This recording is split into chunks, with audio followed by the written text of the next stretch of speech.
Kesorotan lainnya, Saudara, polisi masih menyelidiki dugaan intimidasi di balik kematian Dr. Ica, seorang dokter muda di Kupang, NTT. Kementerian Kesehatan turut menurunkan tim investigasi guna mengusut dugaan intimidasi. Bapak meminta penegakan kebenaran dan keadilan. Anak kita, Pak, terlalu kejam di sana.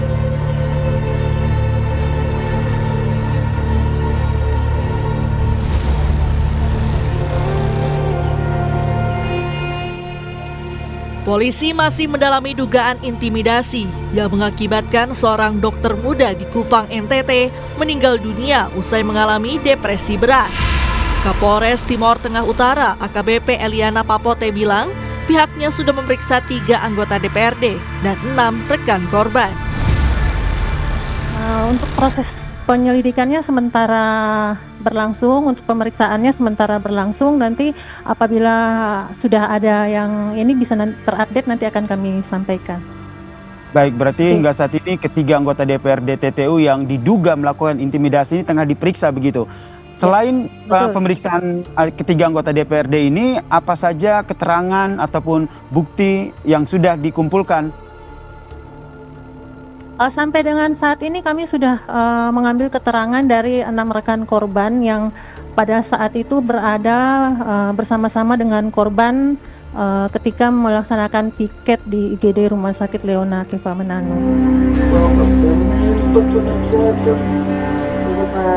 Sementara itu, Kementerian Kesehatan menurunkan tim investigasi untuk mengusut dugaan intimidasi di balik kematian Dr. Ica. Kemenkes juga berjanji memastikan perlindungan hukum dan dukungan psikososial untuk tenaga kesehatan. Dan saya juga bersama dengan Inspektorat Investigasi yang akan mendalami kasus dari meninggalnya Dr. Ica. Pihak keluarga telah melaporkan 3 anggota DPRD ke Badan Kehormatan DPRD Kabupaten Timor Tengah Utara atas dugaan pelanggaran etik dan intimidasi terhadap Dr. Ica saat bertugas. Paman korban menegaskan laporan ke polisi akan dilayangkan usai pemakaman korban. Ini sidang dugaan pelanggaran kode etik oleh 3 anggota ini dilakukan secara terbuka, sehingga tidak ada yang ditutup-tutupi. Kita akan laporkan. Itu kapan? Ya. Dalam minggu ini, setelah kita kumpulkan data semua. Salah satu anggota DPRD Kabupaten Timor Tengah Utara, Veronica Lake, yang namanya ikut terseret dalam kematian Dr. Ica, mengklarifikasi ia diajak 2 rekannya menjenguk pasien korban gigitan ular pada 13 Juni lalu.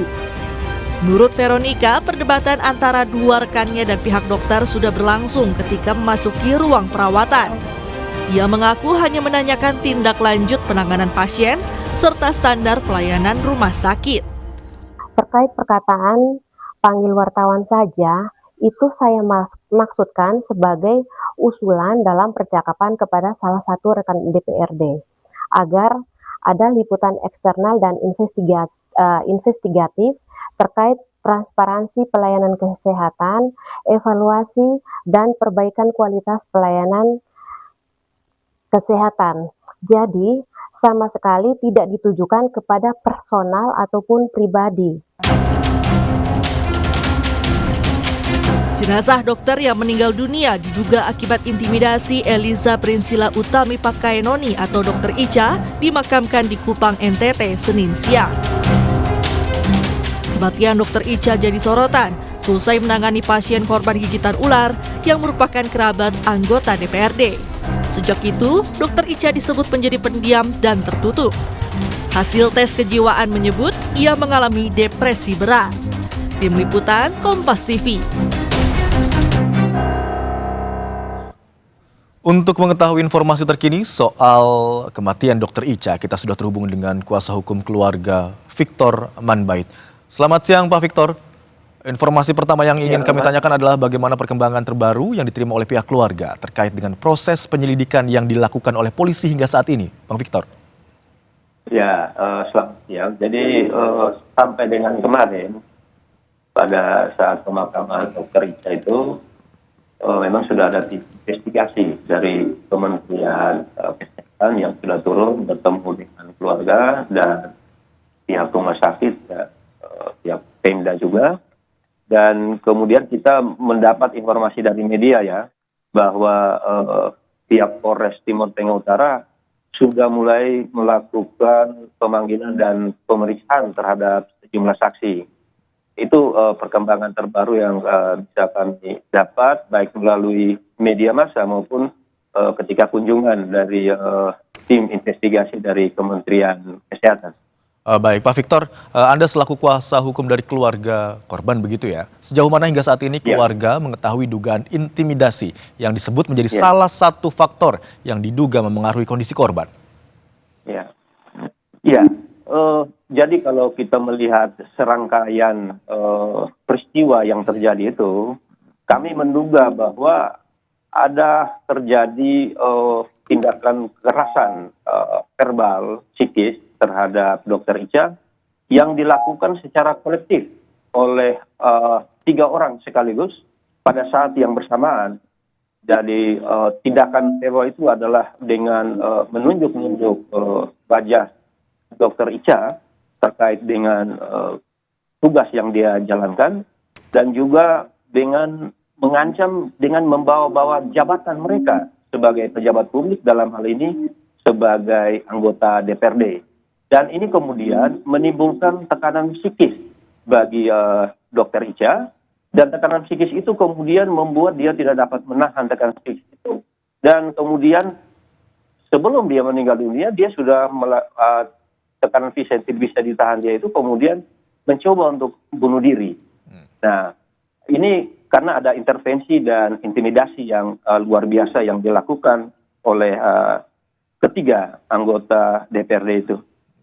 Dugaan intimidasi yang barusan Anda paparkan, Pak Victor, didapatkan oleh Anda maupun pihak keluarga dari mana? Apakah dari CCTV yang merekam kejadian pada saat itu atau mungkin dari sejumlah saksi atau rekan korban yang ada di lokasi? Jadi setelah kejadian itu kan dokter kita masuk rumah sakit.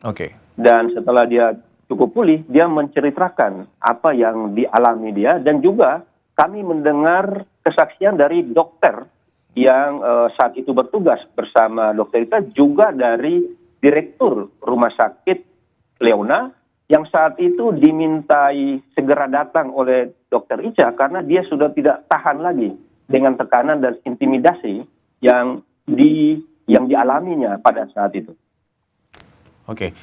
Baik, berarti selain dari keterangan dari rekan korban, Dr. Ica begitu ya, almarhumah juga setelah menceritakan seperti apa kronologinya begitu ya Bang Victor ya.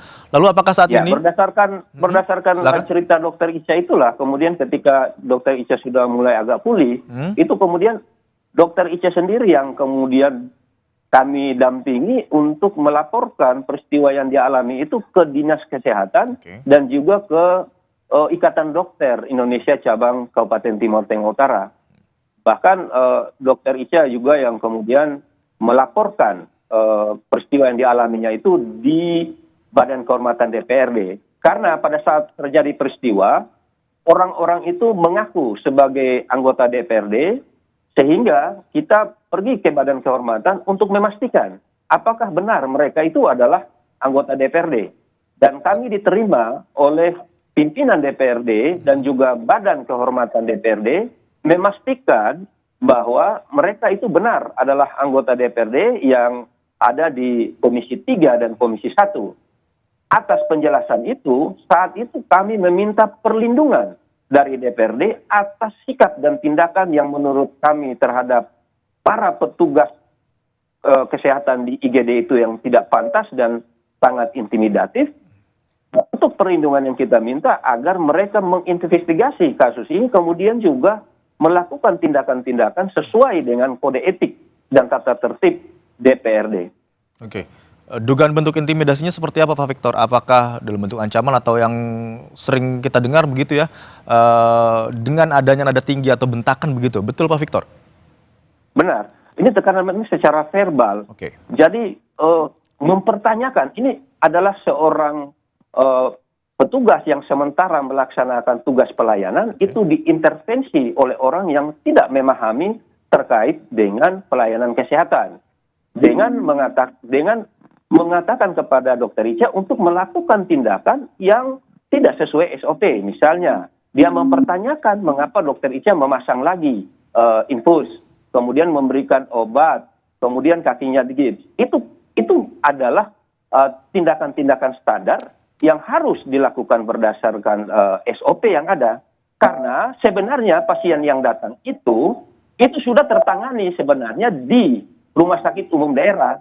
Jadi pasien yang datang itu pindahan dari rumah sakit umum daerah Kefamenanu. Nah, di sana dia sudah mendapatkan tindakan dan pelayanan, hanya saja di sana itu tidak ada dokter bedah karena saat itu sedang libur. Sehingga koordinasilah dengan rumah sakit Leona yang ada dokter bedahnya, sehingga yang penanganan di sana sebenarnya hanya berkaitan dengan bedah lukanya itu, sementara terkait dengan gigitan ularnya sudah tertangani. Dan berdasarkan koordinasi Dokter Ica dengan Dokter Jaga di Rumah Sakit Umum Daerah Kefamenanu memastikan bahwa pasien itu hanya membutuhkan observasi dan penanganan sesuai standar, bukan terhadap mereka yang terkena imbas dari bias ular itu, begitu. Sehingga tindakan mereka yang kemudian mempertanyakan itu sudah tidak pada tempatnya. Karena apa? Dokter Ica dengan sabar telah menjelaskan tentang protapnya, bahkan itu sudah berkoordinasi di hadapan mereka atas dokter ahli bisa ular yang memberikan penjelasan terkait dengan apa yang dialami oleh pasien itu, namun mereka tetap memaksa. Nah, disinilah terjadi intimidasi yang menurut kita membuat psikis mental dari dokter itu turun. Apalagi salah satunya mengatakan bahwa saya ini anggota DPRD di Komisi 3 yang membina kesehatan. Kemudian yang lainnya mengatakan bahwa saya ada membawa SOP yang menyatakan bahwa dalam 6 jam setelah gigitan bisa ular itu harus dilakukan penahanan. Padahal pasien ini sudah digigit ular pada tanggal 13 malam hari Jumat dan baru dibawa ke rumah sakit umum itu pada keesokan hari tanggal 14 Juni 2024 jam 12 dan baru dibawa lagi ke rumah sakit Leona di jam 17 sore itu. Nah, rangkaian ini kita tidak tahu dari mana datangnya 3 orang itu yang tidak ada di rumah sakit dulu, di rumah sakit umum daerah, di mana ketika dokter jaga rumah sakit umum daerah telah mengabarkan sebenarnya kepada keluarga pasien ini melalui telepon kepada ibu pasien ini, mengatakan, menginformasikan tindakan yang sudah dilakukan terhadap pasien dan penanganannya yang hanya membutuhkan observasi. Dan ini sudah jelas bahwa sudah terinformasikan. Tetapi 3 orang yang datang ini kemudian diketahui adalah anggota DPRD dengan pengetahuannya dan dengan arogansinya kemudian mempertanyakan tindakan medis yang dilakukan oleh seorang petugas yang sedang menjalankan tugas pelayanan di tempat umum dan di tempat yang sangat emergensi, di mana membutuhkan penanganan yang serius. Tetapi menurut kita ini dia sudah datang mengintervensi, bahkan menghambat kerja pelayanan yang sementara dilakukan oleh Dokter Ica. Oke Pak Victor, 3 anggota DPRD yang tadi Anda sebut-sebut begitu ya sudah diperiksa sebagai saksi dan tentunya Anda sebagai kuasa hukum dan juga keluarga telah mengantongi bukti begitu yang akan dijadikan bukti dalam pengungkapan kasus. Lalu langkah seperti apa atau harapan seperti apa yang diharapkan oleh Anda kuasa hukum dan juga pihak keluarga tentunya? Ya, kita berharap penanganan kasus ini baik di Badan Kehormatan maupun di kepolisian yang sudah bekerja ini dilakukan secara transparan, terbuka, dan sesuai dengan ketentuan peraturan perundang-undang yang berlaku. Karena kalau kita mau lihat kasus ini sebenarnya sangat sederhana saja, bahwa ada kekerasan verbal yang terjadi, kekerasan itu menimbulkan tekanan psikis bagi Dokter Ica, tekanan psikis itu kemudian menimbulkan akibat Dokter Ica mengalami tekanan mental dan bercoba mengubah diri, bahkan kemudian meninggal dunia dengan cara menggantung diri karena tekanan-tekanan mental ini. Ini yang perlu bisa dibuktikan, harus dibuktikan di dalam proses baik di Badan Kehormatan maupun di kepolisian nanti. Sehingga kita berharap bahwa seluruh penanganan ini bisa dilakukan secara transparan dan sesuai dengan ketentuan peraturan perundangan yang berlaku. Kita akan tetap mengawal ini dan keluarga juga akan mendatangi Polda karena Polres TTU sudah melakukan mulai penyelidikan untuk mempertanyakan sejauh mana penanganan yang sudah dilakukan oleh pihak Polres TTU. Baik, tentu saja seperti yang Anda katakan tadi dan harapan kita semua penyelidikan kasus dapat dilakukan secara transparan dan kasus ini segera terungkap. Terima kasih atas informasi terkini yang Anda bagikan di program Kompas Siang hari ini. Kuasa hukum keluarga korban Dr. Icha, Victor Manbait. Selamat siang. Terima kasih. Selamat siang.